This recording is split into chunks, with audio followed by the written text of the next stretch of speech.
नमस्ते मित्रों, भाइयों बहनों। आज थैलासीमिया डिजीज के ऊपर थोड़ा चर्चा करूंगा और इसका कुछ विशिष्ट उपचार आपको बताने जा रहा हूं। अगर देश में बहुत सारे लोग पीड़ित हैं, दुनिया भर में पीड़ित हैं, अगर थोड़ा थोड़ा भी वो कर पाए तो लाभ होगा और बहुत अच्छा लाभ होगा।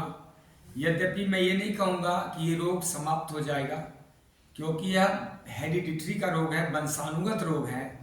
अभी इस पे बहुत सारे रिसर्च चल रहे हैं, बहुत सारे काम चल रहे हैं, लेकिन जीवन सुखमय तो हो ही सकता है। कुछ मैंने डेटा इकट्ठा किया है उसके बेस पे, और कुछ मैंने इस पे काम भी किया है, तो उसके बेस पे मैं कुछ आपके साथ अनुभव साझा कर रहा हूँ। जो आपको समझ में आए वो थोड़ा थोड़ा करके परखिएगा, आपको लाभ हो जाए तो उसको लगातार कीजिएगा। और मेरे से कोई इस संबंध में और सहायता सहयोग चाहिए तो जरूर संपर्क करें।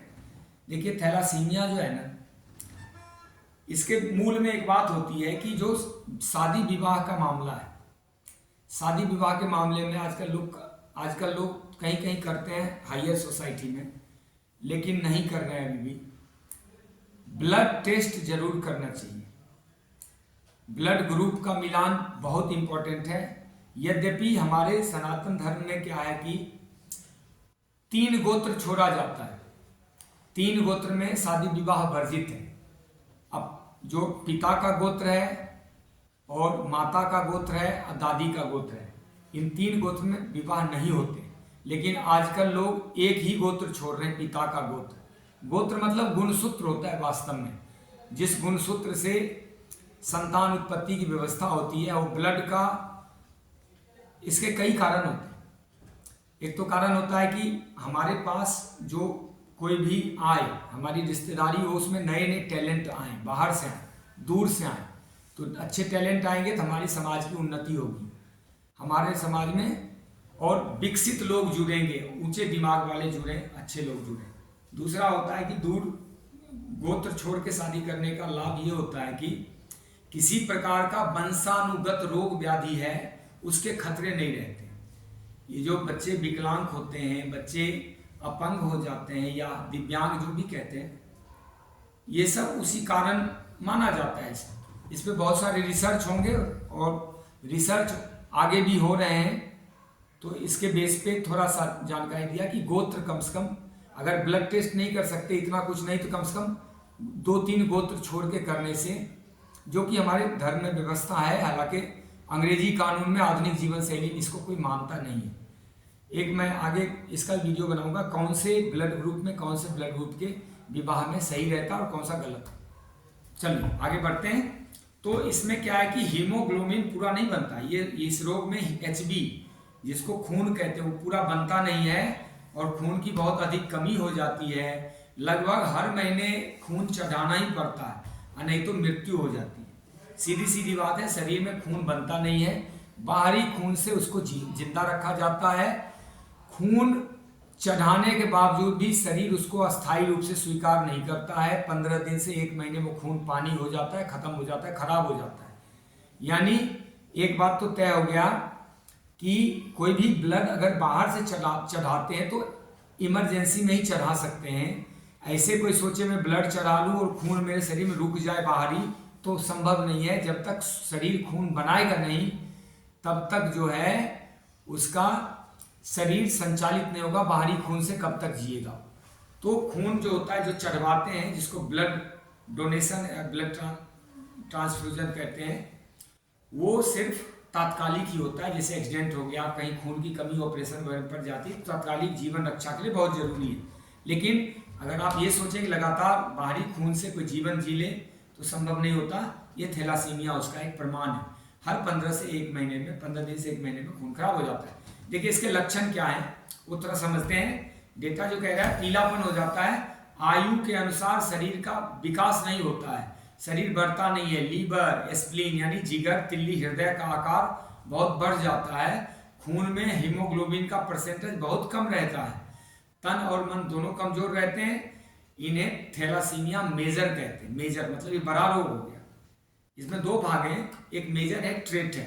अब दूसरा भाग को भी समझ लेते हैं। दूसरे रोगी थैलासीमिया माइनर होते हैं या थैलासीमिया ट्रेट कहते हैं या कैरियर कहलाते हैं, जो अपने अंदर एक विकृत थैलासीमिया का जीन्स रखते हैं परंतु उससे प्रभावित नहीं होते तथा दूसरों लोगों की तरह सामान्य जीवन जी लेते हैं जब तक विशेष रक्त जांच, इस रक्त जांच में HbA2 HB इलेक्ट्रोफोरेसिस ना करवा लें उन्हें इस रोग का पता नहीं चलता। मतलब एक विशेष जांच के द्वारा इस रोग का पता चलता है। जो डेटा कह रहा है, मैं इतना इसका एक्सपर्ट नहीं हूं, हर चीज समझा सकूं, मैं तो कहीं से इकट्ठा करके आपके सहयोग के लिए थोड़ा बता। तो अब कारण समझ लीजिए। कारण तो इसका वंशानुगत है, जो कि मैंने पहले डिस्क्राइब कर दिया है। फिर भी आगे देखते हैं। कारण इसका पति पत्नी दोनों ही थैलासीमिया माइनर है या ट्रेट हैं, तो प्रत्येक गर्भावस्था में 25% संभावना है कि बच्चा थैलासीमिया का मेजर होगा, मतलब बड़ा रोग हो जाएगा उसको, और 50% संभावना है कि बच्चा थैलासीमिया ट्रेट होगा, यानी माँ बाप की तरह स्वस्थ लेकिन कैरियर होगा, और 25% संभावना है कि बच्चा सामान्य होगा या पूर्ण रूप से थैलासीमिया होगा ही नहीं। तो 3 बातें निकल के आई। फिर से इसको समझते हैं। यदि माता पिता या पति पत्नी कह लें दोनों थैलासीमिया से पीड़ित हैं, वो माइनर हैं या ट्रेट हैं, माइनर ट्रेट की बात कर रहा हूँ, मेजर की बात नहीं कर रहा हूँ, तो गर्भावस्था में, हर गर्भावस्था में यह संभावना बनती है कि 25% केस में बच्चा जो जन्म लेता है उसको थैलासीमिया मेजर यानी बड़ा रोग हो जाता है। 50% केस में बच्चा माँ बाप की तरह ही माइनर या ट्रेट होता है, उसको कैरियर कहते हैं, और 25% संभावना ये भी है कि बच्चे में रोग ही ना हो। ये प्रकृति का खेल है। यदि दोनों में से एक थैलासीमिया ट्रेट है, चलो पति या पत्नी में से एक थैलासीमिया माइनर है, तो बच्चा थैलासीमिया मेजर नहीं होगा, ये गारंटीड है। दोनों में अगर एक है तो उसको मेजर नहीं होगा, बड़ा रोग नहीं होगा, लेकिन 50% संभावना है कि बच्चा थैलासीमिया माइनर होगा या ट्रेट होगा, और 50% संभावना है कि बच्चा इस रोग से मुक्त होगा, बच्चा को रोग होगा ही नहीं। ये क्लियर हो गया है। यदि पति या, दोबारा समझाता हूँ, यदि पति या पत्नी में से एक कोई थैलासीमिया ट्रेट है तो ये क्लियर है कि उसका बच्चा थैलासीमिया का मेजर पेशेंट नहीं होगा, लेकिन 50% संभावना है कि थैलासीमिया ट्रेट होगा, 50% संभावना है कि थैलासीमिया से रहित होगा, यानी होगा ही नहीं, रोग की संभावना नहीं होती। अब उपचार समझ लेते हैं। उपचार इसका बहुत गहरा है, आप उपचार करके देखिएगा जरूर। बहुत सारे रोगी हैं, पेशेंट हैं देश में, लाखों की संख्या में होंगे। कई तो बहुत गरीब हैं, उनको बहुत मुश्किल हो रहा है, सरकार भी प्रयास कर रही है, खून की व्यवस्था या उपचार में कुछ उनको राहत दे रही है। ये सब उपचार तो सरकारी इलाज के अंतर्गत आते हैं, उसका लाभ आप ले सकते हैं। थैलासीमिया के रोगियों का जो रेड ब्लड सेल होता है, RBC जिसको कहते हैं, उसका जीवन मात्र 20-25 दिन का है। ऐसे तो 120 दिन का जीवन है खून का, लेकिन थैलासीमिया के रोगियों के शरीर में इसका जीवन 20-25 दिन का ही रहता है, उसके अंदर ही खून खराब हो जाता है। जबकि सामान्य लोगों का 120 दिन है, डेटा कह रहा है। अतः प्रति 2 से 4 सप्ताह के बाद सुरक्षित खून चढ़ाने से लगभग सामान्य जीवन जिया सकता है। ओके, वही बात है कि हर महीने में एक बार आपको खून चढ़ाना होगा। खून का खर्च अब देख लीजिए, जीने के लिए 3 लीटर खून चाहिए कम से कम, तो 3 लीटर खून का क्या खर्च आता है, अब हिसाब किताब लगा लें। दूसरा उपचार है बोन मैरो ट्रांसप्लांट, परंतु यह बहुत अधिक खर्चीला है। मतलब बोन मैरो जहाँ खून बनता है, खून कहाँ बनता है शरीर में, बोन मैरो में। तो यदि बोन मैरो को ट्रांसप्लांट कर दिया जाए तो एक संभावना बनती है कि वो ठीक हो सकता है, लेकिन बहुत अधिक खर्चा, बहुत अधिक खतरा भी है, हो सकता है उसका जीवन भी जा सकता है, और बोन मैरो का नहीं मिलना, ऐसा भी संभावना है कि बोन मैरो अक्सर मिलता नहीं है। तो इसकी वजह से इस चिकित्सा की उपलब्धता बहुत सीमित हो जाती है। मतलब इस चिकित्सा के बारे में कोई ही सोच सकता है, हर व्यक्ति के लिए संभव नहीं कि वो बोन मैरो ट्रांसप्लांट कर दे। इसके 3 कारण बन रहे हैं। एक तो बहुत अधिक खर्चीला है, दूसरी बात है कि ये मिलता नहीं है, उपलब्धता बहुत कम है, और तीसरी बात यह है कि बहुत अधिक खतरा भी है। जीवन हानि की खतरा है। तो अभी आगे बढ़ते हैं। इस रोग में आयरन का एसिमिलेशन, आयरन का जो समीकरण है वह कम होता है, तथा खून में बचा हुआ जो आयरन का जो एलिमेंट है, आयरन लोह तत्व है, वह भी शरीर से उसका बाहर निकालना होता है। तो अतः इसमें भोजन जो है 100% कच्चा भोजन करना चाहिए। अब डाइट पे आ रहे हैं। डाइट में क्या कह रहा है डेटा कि 100% कच्चा भोजन करवाना चाहिए। कोई भी अग्नि पे चढ़ा भोजन नहीं लेना चाहिए। कच्चे भोजन में 5 चीजें आती है, समझ लीजिए। फल आता है ताजे ताजे सीजन के और उस रीजन के भी, और बिना नमक चीनी मिलाए, काट के धोना नहीं है, ऐसा फल खाएं बिना धुले। मतलब पहले धो लें, काटने के बाद नहीं धोना है, नमक मिर्च नहीं मिलाने। तो ताजे ताजे फल आते हैं। जो भी कच्ची सब्जियां और सलाद आप कच्चा खा सकते हैं, जैसे गोभी खा सकते हैं, कुंदरी खा सकते हैं, परवल करेला कच्चा खा सकते हैं, तो कच्चा ही खाएं, या साथ में सलाद ले लें। तीसरा भोजन होता है ड्राई फ्रूट भिगो के, जैसे छुआरा, किशमिश, काजू, बादाम, अखरोट, अंजीर, ये सब पानी में भिगो लें, उसका पानी भी पिएं और इसको भी खाएं। चौथा होता है अंकुरित अन्न, मूंग, मोठ, मसूर, इस सबको अंकुरित कर लें, और चना भी आता है इसमें, बादाम, मूंगफली भी आता है, तो अंकुरित हो जाए तब उसको खाएं। जर्मिनेटेड फूड, स्प्राउटेड फूड, गेहूं भी अंकुरित कर सकते हैं। और पांचवा आता है जूस, ताजे ताजे जूस आप प्रयोग करें, जैसे गन्ने का जूस है, गाजर पालक का जूस है, संतरा, मौसमी, अनार, अंगूर, सेब, एप्पल का जूस है, नारियल पानी है, पत्तों का रस है, पालक, मेथी, बथुआ इत्यादि पत्ते। ये अब कच्चे भोजन के बारे में ये आपको रिकमेंड कर रहे हैं। और बरगद का पेड़, बनियान ट्री होता है, बरगद हर जगह मिलता है, उपलब्ध होता है। बरगद का पेड़ का पका हुआ फल, इससे इसको खाने से खून बनना आरंभ होता है। ये बहुत ही इंपॉर्टेंट, इसका सबसे महत्वपूर्ण बात यह है कि थैलासीमिया के रोगी को बरगद के पके हुए फल खिलाना चाहिए और उसको भी खाना चाहिए। इसके अलावा विटामिन बी और विटामिन सी प्रधान भोजन, जैसे नींबू, संतरा, अंगूर, अमरूद, अनानास, आंवला, जो भी खट्टा मीठा अनार वगैरह, ऐसे फलों का सेवन बहुत इंपॉर्टेंट है, जो कि आयरन बनाने में या आयरन के एसिमिलेशन में बहुत इंपॉर्टेंट काम करता है।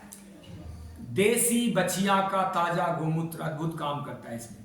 जो बछिया जिसके पुट्ठ हो और गले में झूला हो, देसी गाय का बछिया, उसका गोमूत्र विशेष उपयोगी पाया गया है।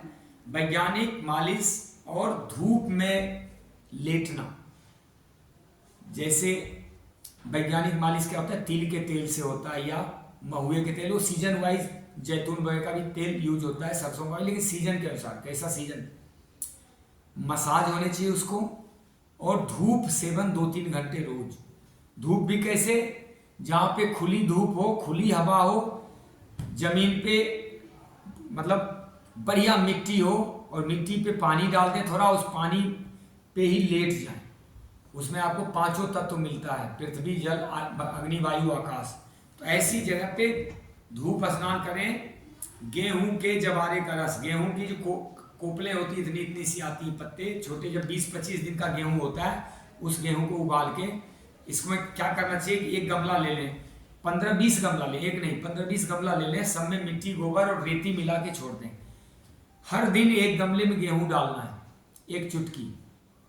15 से 20 दिन के अंदर पहला गमला तैयार होगा, और हर दिन उसके बाद आपको क्या होगा कि एक गमला में मान लो 50 या 100 ग्राम गेहूं निकला, गेहूं का जवारा, उसको यूज कर लिया, जड़ सहित निकाल लें, पीस के पी जाए, और उसी समय एक चुटकी गेहूं फिर डाल दें, ताकि अगला पौध तैयार हो जाए।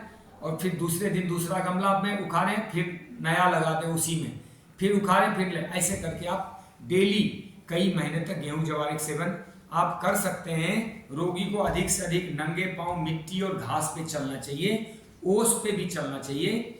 सूर्य तप्त जो क्रोमोथेरेपी से तैयार करते हैं, नारंगी रंग का बोतल, पीला बोतल भी कर सकते हैं, ये टोनिक की तरह काम करता है। शीशे का बोतल लेना है, बोतल में कॉर्क लगा देने हैं, थोड़ा यहाँ तक पानी भरना, फुल नहीं भरना है, और बोतल का कलर पीला या ऑरेंज होना चाहिए, और उसको लकड़ी के तख्त पे खुली धूप में रखना है। 3 दिन लगातार रखें और सेवन करें। वैसे तो 12 घंटा भी धूप लग जाए तो वो चार्ज हो जाता है, ये बहुत इंपॉर्टेंट है। इसके अलावा नेचुरोपैथी ट्रीटमेंट, नेचुरोपैथी मिट्टी की पट्टी, अनीमा, जो स्टीज बात कहते हैं, मेहन स्नान, गीली चादर लपेट इत्यादि बहुत इंपॉर्टेंट है। प्रतिदिन तालियां बजाना, खुश रहना, कीर्तन भजन करना, कपोल शक्ति विकासक क्रिया, धनुरासन, चक्रासन, ऊर्ध्व सर्वांगासन, सर्पासन, मत्स्य, जो भी आप आसन प्राणायाम करें बहुत अच्छा रहेगा। ध्यान लगाएं, हंसें, मुस्कुराएं और परहेज करना है। परहेज क्या करना है? नॉन वेज नहीं खाने, मांस, अंडे, ये मिर्च, मसाले, नमक, सफ़ेद चीनी, दूध इत्यादि का प्रयोग इसमें वर्जित है। दूध तो नहीं पीना है इसमें। दूध पी सकते हैं, बकरी का कच्चा दूध, अगर ताज़ा निकल के 2 मिनट के अंदर आपको मिल सके पी लो, अदरवाइज दूध इसमें परहेज होता है। या देसी गाय का दूध 1 कप कच्चा ताज़ा निकला हुआ ले सकते हैं।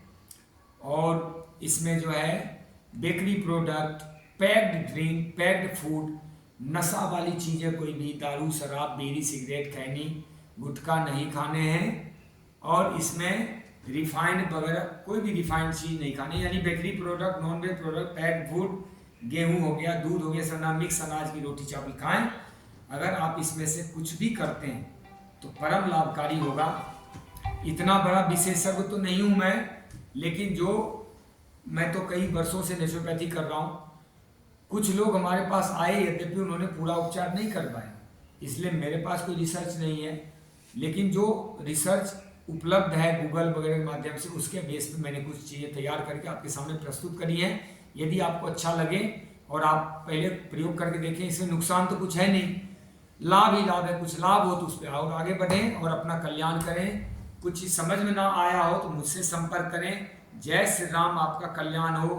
ओम।